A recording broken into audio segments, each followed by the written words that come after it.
Hello, in this video I'm gonna show you how you can redeem the VIP Podium Pass in F1 24. If you have the VIP Podium Pass, you can redeem it by first going to the player hub.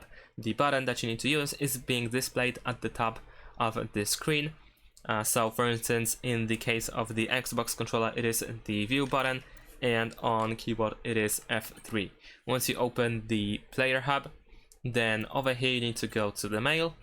And finally, in the messages, you will need to find the mail from Codemasters about the VIP Podium Pass redemption.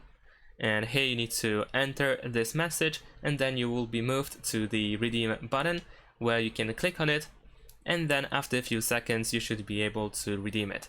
In addition to that, you can also claim the XP over here. So here you can claim all if you have this mail as well. And there we go, we have received 5000 XP just for that.